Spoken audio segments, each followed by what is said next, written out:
What's the appropriate response to this? Glenn Beck, our old friend, is the host of the Glenn Beck radio program. Of course, he joins us tonight on this story. Glenn, thanks so much for coming on. So you're a parent. How would you respond to something like this? I file a lawsuit with the teachers union myself. Yeah. I can't believe what's going on, Tucker. It is completely out of control. And you have to ask yourself, why? Why are they pushing this like this? What do they have to gain? Because it's not our health. I really don't believe that. Well, certainly not in the case of children, where there is a demonstrated and actual risk. No. It's not, not to every child, but there is very little risk from coronavirus. So this is like crazy. So you've done some reporting on this, on some of the incentives we may not be aware of behind these drugs. Yeah. If you'll tell us what you found. So, okay, so this is a 2-hour chalkboard that is condensed into about 4 minutes. So if you want to see the whole thing, it's at FauciLied.com. But I'll try not to sound crazy and tie this together. Gain of function, which Fauci says never happened in November of 2015. It happened with Dr. Barrett. It was a published paper, November 2015.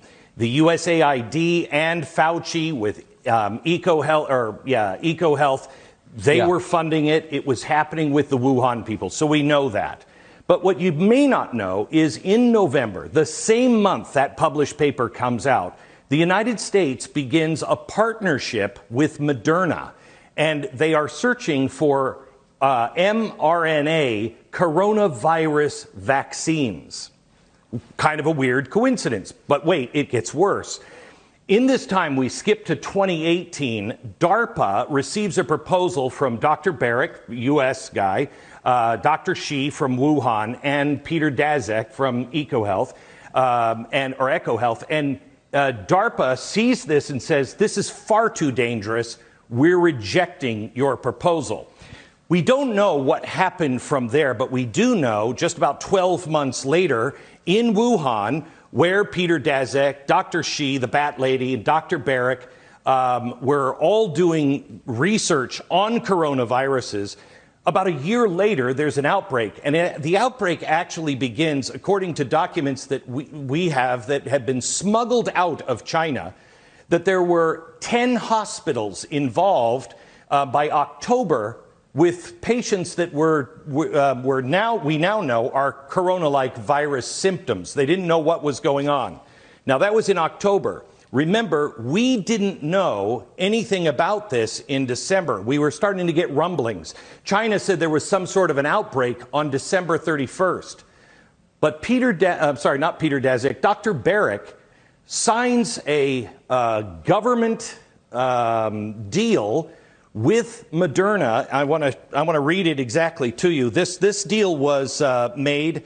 It's confidential. It's 158 pages long. It is, if I skip to page 104, they are entering a specific private confidential agreement.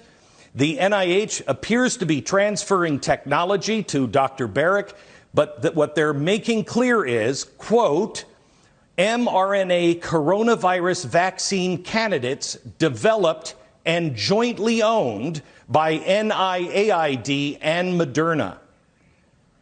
Now, this is weird because it's 2 weeks later that we know there's a problem. They signed that deal 2 weeks, who happened to be a partner with the Bat Lady in Wuhan. Here's where it gets really dark.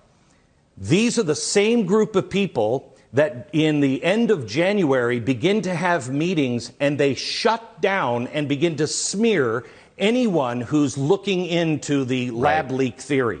They establish that's not true. Don't even look there. It appears to be collusion. We've passed this on to several people in Congress and the Senate. We know Rand Paul is on this, and Dr. Fauci has some answers to give. Well, I just want to affirm what you're saying. You're the amazing reporting you've done on this. Here's a clip of the recently departed NIH director, Francis Collins, admitting on camera that the U.S. government has a stake in the vax. Watch this.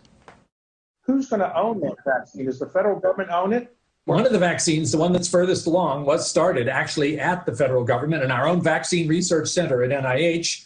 and then worked with a biotechnology company called Moderna to get to where we are now with very impressive phase 1 results and getting ready to go into a large-scale trial as early as July. That one, of course, we do have some particular stake in the intellectual property.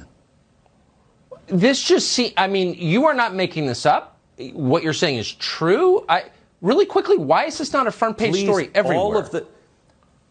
All of the documents, we spent about a year on this with people like Charles Rixley from Drastic, with Judicial Watch. They were all FOIA'd. These are documents that prove beyond, I think, any kind of reasonable doubt something very wrong is happening here. Moderna had been turned down for any kind of vaccine research by everyone publicly over and over again.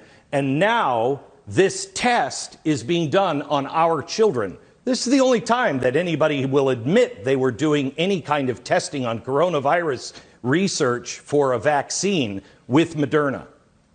It's just beyond belief. And I'm glad finally someone is saying this out loud. Glenn Beck, I appreciate your reporting on this. Thank you. It's great to see you tonight. Thank you. Thank you, Tucker.